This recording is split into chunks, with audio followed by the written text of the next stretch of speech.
2018లో Bengaluru police commissioner ప్రజలకు చేతులు జోడించి ఒక మంచి విషయం చెప్పారు. భార్యాభర్తలకు గొడవలుంటే విడాకులు తీసుకోండి, కానీ చంపుకోవద్దు. మీకు మీరుగా అమాయకులను చంపొద్దు. భార్య అయినా భర్త అయినా సరే వేరే వ్యక్తిని ప్రేమిస్తే వారితో వెళ్ళిపోండి, కానీ చంపుకోవద్దు. మీరు ఎంత తెలివిగా హత్య చేసినా సరే మేం పట్టుకుంటాం. ఆలస్యం అవుతుందేమో కానీ పోలీసు విచారణ నుంచి తప్పించుకోలేరు. జైలు శిక్ష తప్పదు, ఉరి శిక్ష కూడా పడొచ్చు. మీరు జీవితంలో ఒకే హత్య చేస్తారేమో కానీ మేం ప్రతిరోజు నేరాలతోనే బ్రతుకుతాం. ఐపీఎస్లు చదువుకున్న వాళ్ళుగా మేమున్నాం.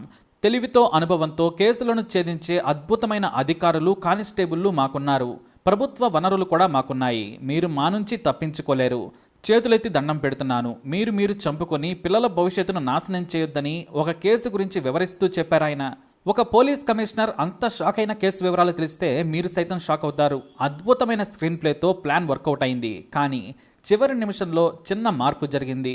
మరి దేవుడే ఆ మార్పును చేశాడో లేదంటే కర్మ కాలిందో కానీ ఆ సూపర్ థ్రిల్లర్ను తలపించే ఈ క్రైమ్ స్టోరీ చూడండి. బెంగళూరులోని బీటీఎస్ లేఅవుట్ పరిధిలో నాగరాజు, మమత అనే జంట అద్దెకుంటోంది.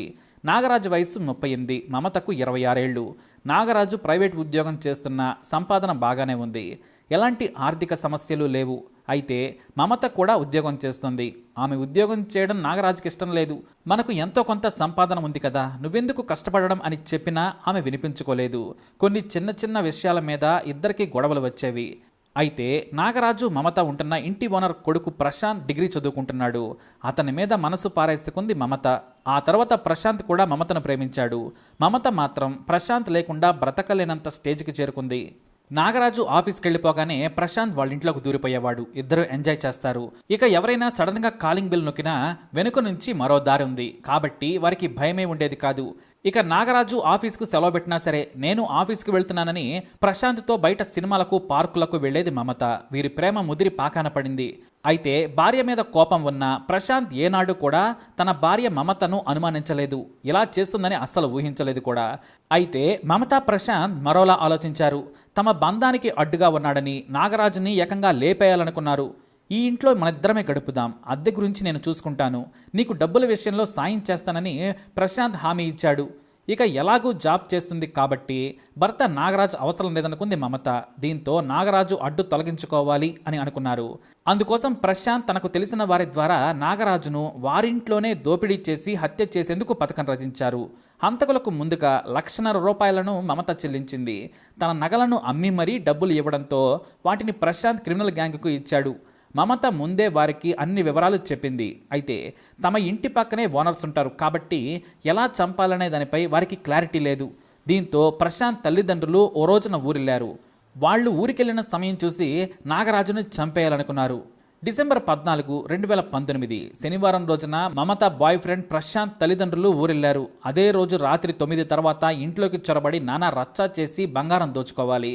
ఆ తర్వాత అనుమానం రాకుండా నాగరాజుని నరికి చంపాలి. అలాగే మమత కాలికి తీవ్ర గాయం చేయాలి. లేదంటే నాగరాజును చంపి మమతను వదిలేస్తే అనుమానం వస్తుందని స్క్రీన్ ప్లేను బాగా రాశారు. ఇది మొత్తం స్క్రిప్టు. ఇక నాగరాజు ఆఫీస్కి వెళ్ళిన సమయంలో కిరాయి హంతకులకు ఇంటిని చూపించాడు ప్రశాంత్. ఎవరైనా వచ్చినా సరే వెనుక డోర్ నుంచి బయటకు వెళ్ళి ప్రహరీ దూకితే రోడ్డు వచ్చేస్తుంది, అక్కడి నుంచి పారిపోవచ్చని చెప్పాడు. సిటీ అవుట్స్కట్స్ కావడంతో పాటు పక్కన మరో ఇల్లు కూడా లేదు. చంపడానికి చాలా అనువుగా ఉందనుకున్నారు హంతకులు. ఇక నాగరాజు రాత్రి 9 గంటలకు భోజనం చేసి టీవీ చూస్తూ రిలాక్స్ అవుతున్నాడు.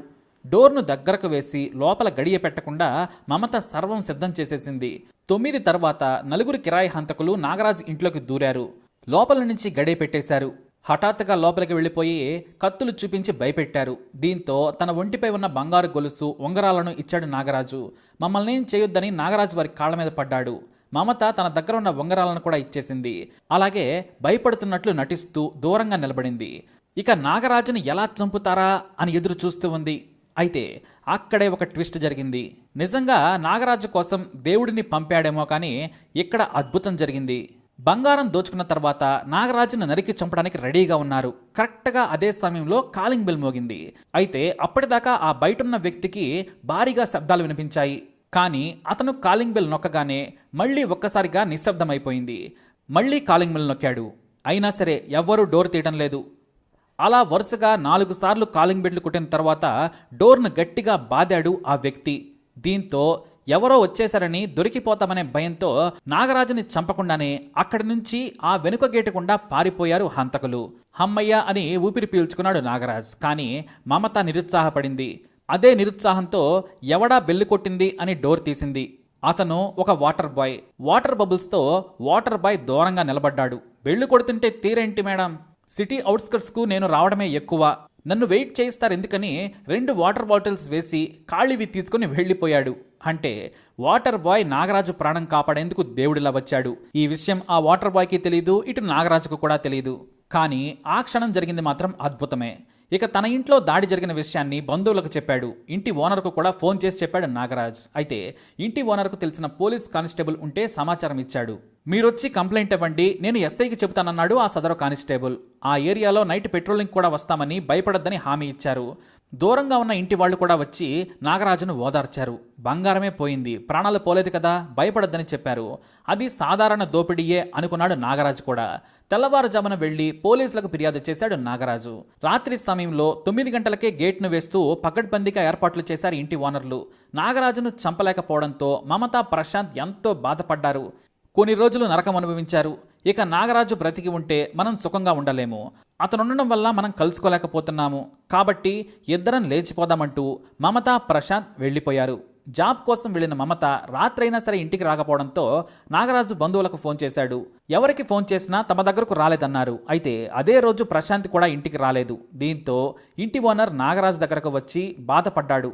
మా అబ్బాయి ప్రశాంత్ కూడా కనిపించడం లేదు, ఫోన్ చేస్తే స్విచ్ ఆఫ్ వస్తుంది అని చెప్పాడు.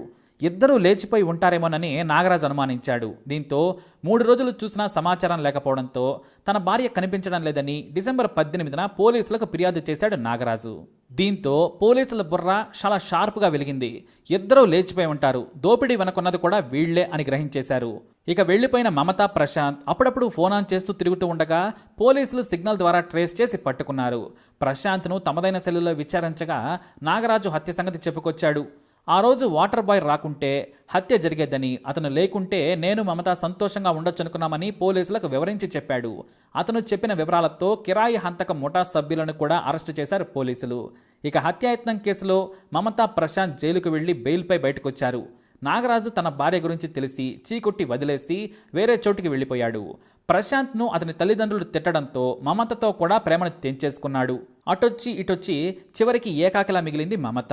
చదువుకునే కుర్రాడితో లేచిపోయి జీవితం గడపాలనుకున్న వాటర్ బాయ్ ఎంట్రీతో సీన్ మొత్తం మారిపోయింది. అందుకే భర్త ఇష్టం లేకున్నా, భార్య ఇష్టం లేకున్నా సరే చంపుకోవద్దు, విడాకులు తీసుకోండి, ఇంకా మీకు భయమైతే దూరంగా వెళ్ళిపోండి, హత్యలు మాత్రం చేయొద్దు, చేసి జైలు పాలు కావద్దని కమిషనర్ దండం పెట్టి మరీ ప్రజలకు విన్నవించుకున్నారు. అలా ఒక కాలింగ్ బెల్ పెద్ద ఘోరాన్ని ఆపింది. పాపం చేసి హాయిగా బ్రతుకుదామనుకున్న వారిని కటకటాల వెనక్కి పంపింది. మరి ఈ వాటర్ బాయ్ స్టోరీపై మీ అభిప్రాయాన్ని తప్పకుండా కమెంట్ ద్వారా తెలియజేయండి. అలాగే ఇలాంటి ఇన్ఫర్మేషన్స్ కోసం ఈ వీడియోని లైక్ చేయండి, షేర్ చేయండి, మా ఛానల్ని సబ్స్క్రైబ్ చేసుకోండి.